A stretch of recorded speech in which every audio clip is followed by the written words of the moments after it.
we have a red-throated one. Calliope, is that one out? There is the calliope, but the red-throated one is probably an owl. Owls. Yeah, okay. They're aggressive little shits.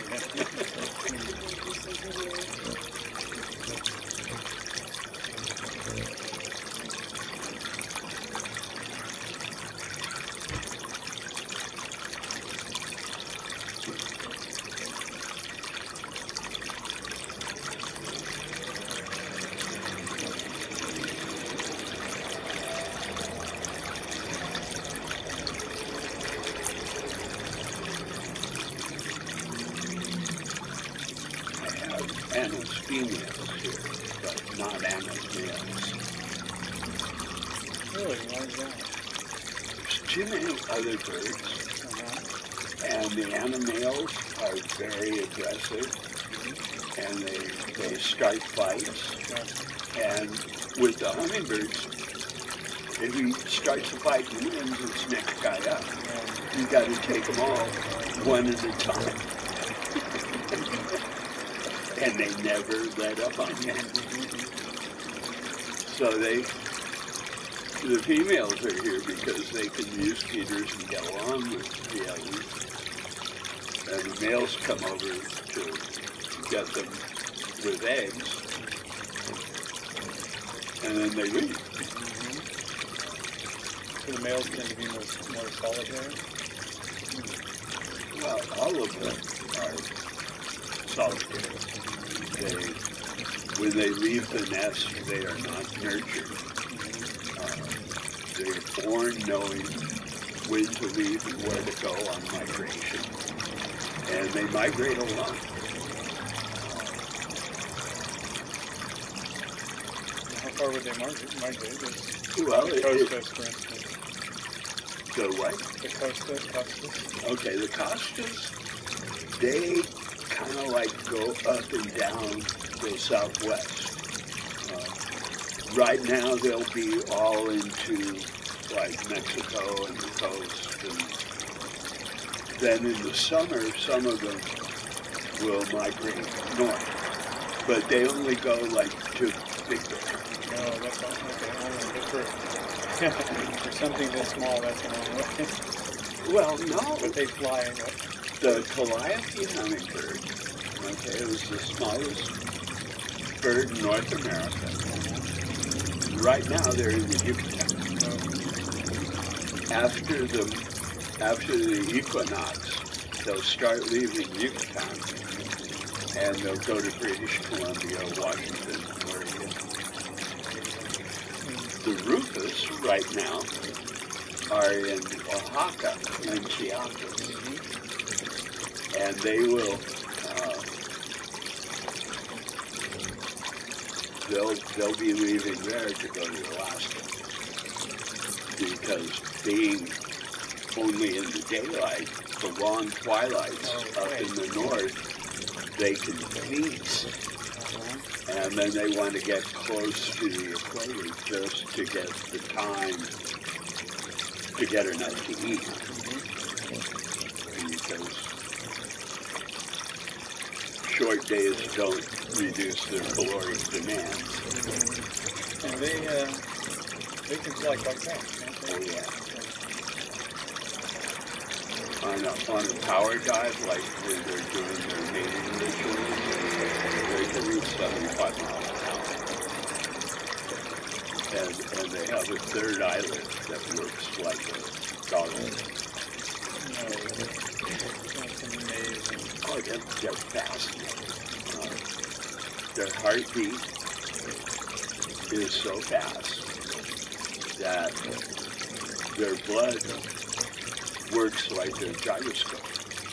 And that's one of the things that helps them stay stable in the air.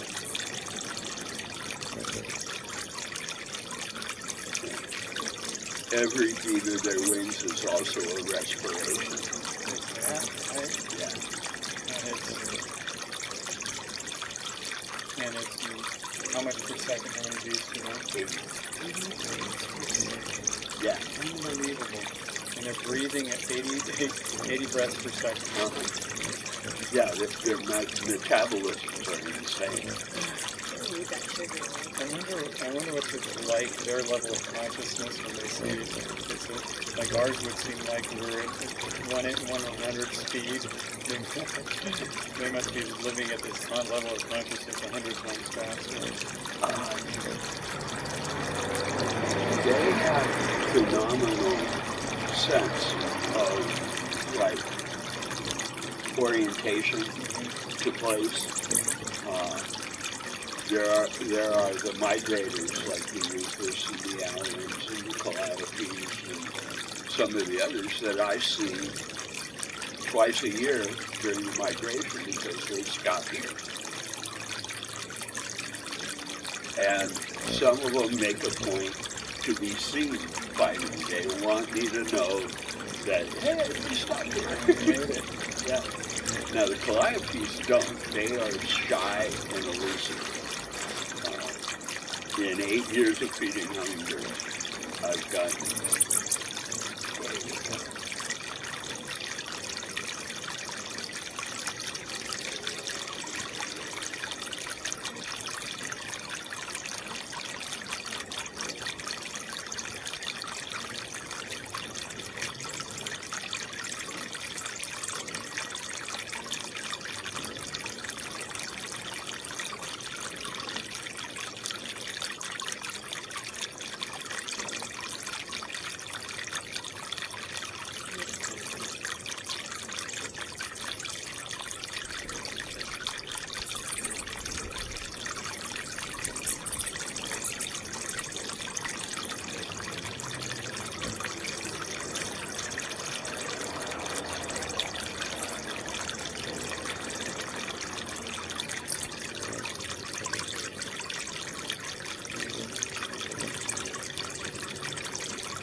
get a lot of visitors here?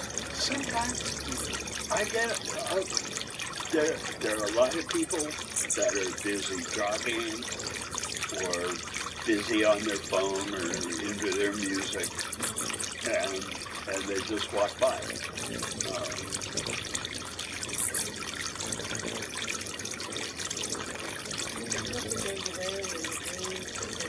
That's because it's not a pigment. It's an iridescence. It's microscopic air bubbles on translucent feathers.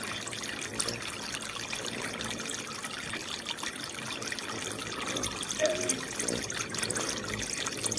they're showing a lot of purple right now because it's mating. It's an amazing color of purple. Yeah. But they can also show magenta, bright red, royal blue.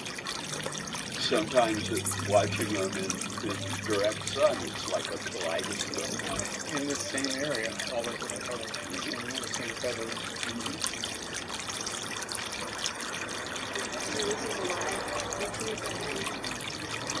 Not live.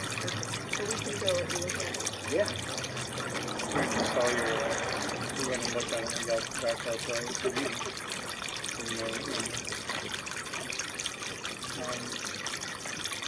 So their tail feathers, when they wag them up and down, is that stabilizing? Or? Yeah. And it's lit for their end. It's like the tail of an airplane. It's their brakes and their steering.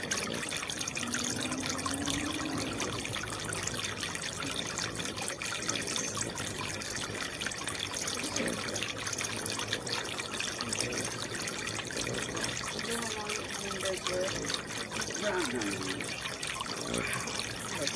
For an animal that small, that's incredible. Especially birds. First thing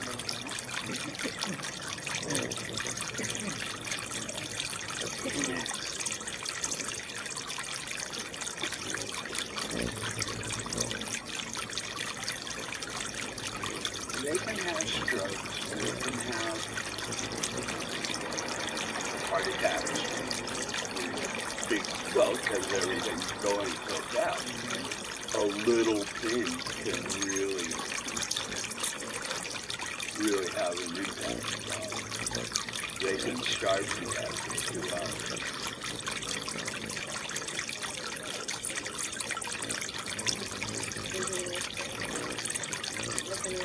All right, this is so we live on acreage.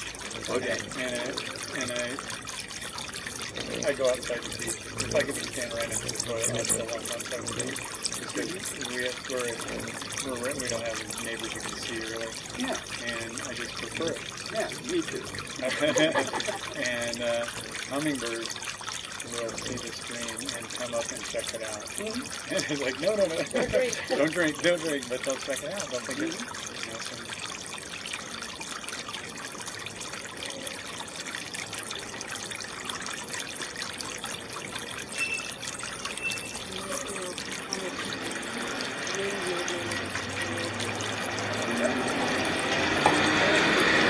They aren't really flapping up and down. It's a horizontal figure 8. It's like sculling a nail.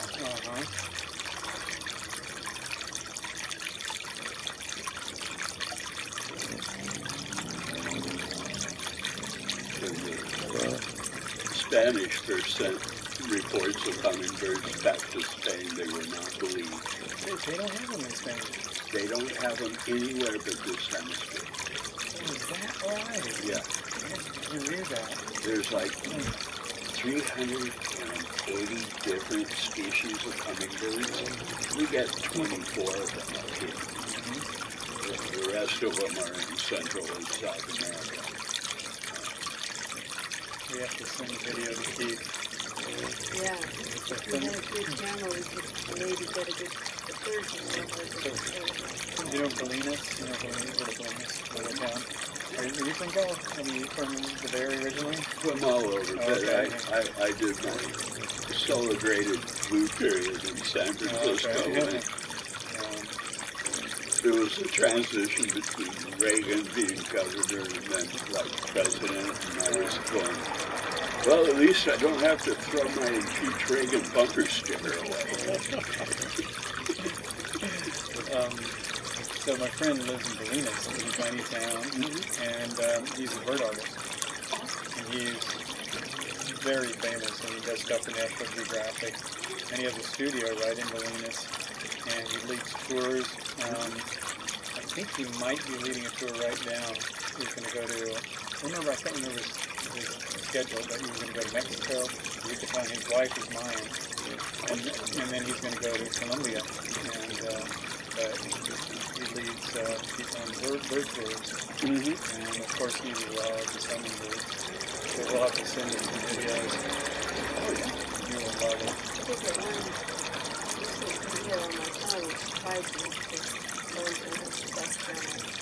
I have a friend who is an accomplished wildlife photographer. He can get pictures like a hummingbird perched at the very top of a palm tree, backed by a full moon.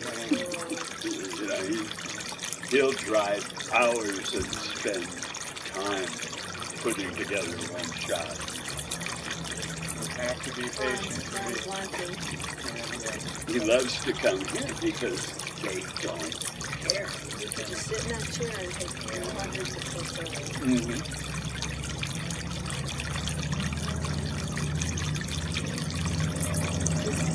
The upper part, things are coming down, falling down. The upper part. Oh, no. That's in the summer when the ants and other trolleys are here. It holds water. And it works like a boat because ants can't swim.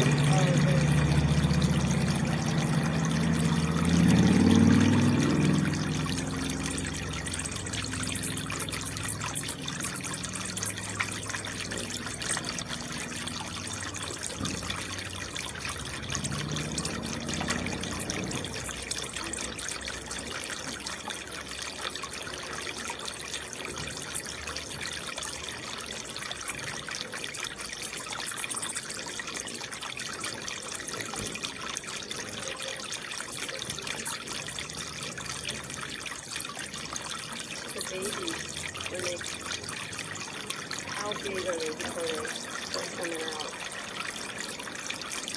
After they hatch, it's like 11 days after mating that an egg is laid, and they usually lay 2 at a time. And then it's 28 days until hatching, and then just another couple of weeks before they leave the nest. And when they come out of the nest, they're bigger than the adults. They can be force-fed by the mother. Bugs and sugar water just literally pump down their throats. And, So they don't look a lot different. well, they aren't nurtured by the adults.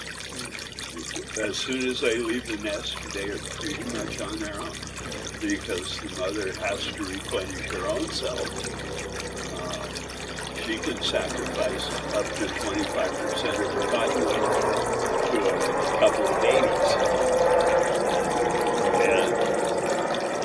And as soon as Dad's done with Mom, he's done with them. A lot of the native cultures have things about the hummingbirds. Nobody looks at them for family values. So, you know about populations? Are they stable, increasing, decreasing? Decreasing everywhere? Yeah. Yeah. The rufous over the last 10 years have lost about 50%. And it's climate and habitat. Because these guys live on the very edge. My migration this year for fall was late and short. And it was because of the heat. They don't think pesticides have anything to do with it, though? Not really. Because I know that's affecting bees a lot.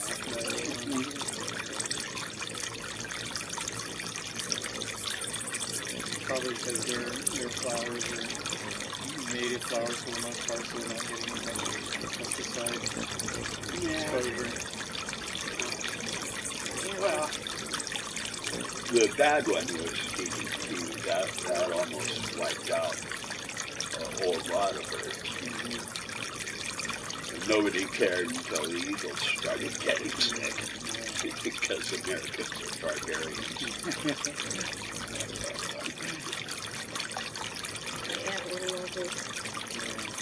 I always think of her as a little hummingbird, and I have some of her plants. One of them is hibiscus on my porch, and when I see a hummingbird, I always bring them in to visit. A lot of the indigenous believe that the hummingbirds are like couriers or messengers of the gods. It's because of the suspended animation they go into at night. It looks like a death. And that's why the Aztec, Maya, and a whole bunch of other cultures associate them with the sun god. The Aztec sun god of war, god of the sun, when they cut living hearts out of people to appease. His name, Huitzil, Huitzil no Pocho, means left-handed hummingbird. It's interesting how this happens. I mean, there is the 3 different native cultures about hummingbirds, an important part of the lore. How can it not be? One of the things I enjoy doing is like reading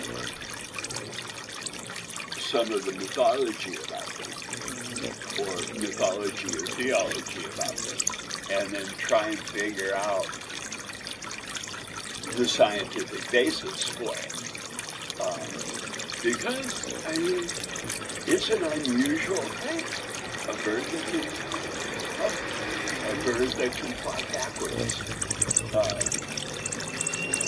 A bird that recognizes and remembers you.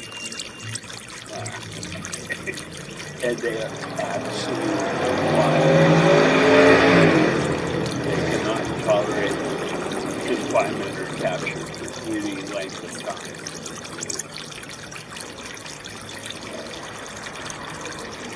So they are nested down by the time the sun goes down. Mm-hmm. So they just all, they have their little nests and they go. They have their favorite places to go. And it's all over here.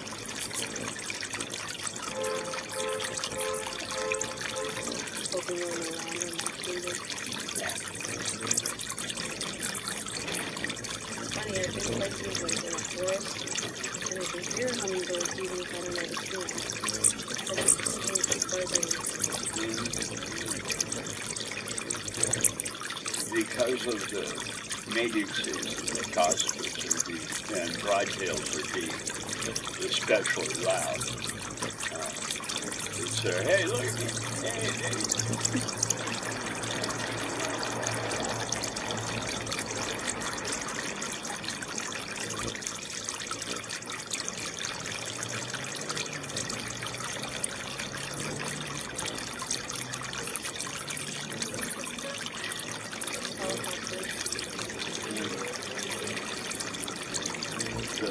The drone engineers really study hummingbirds.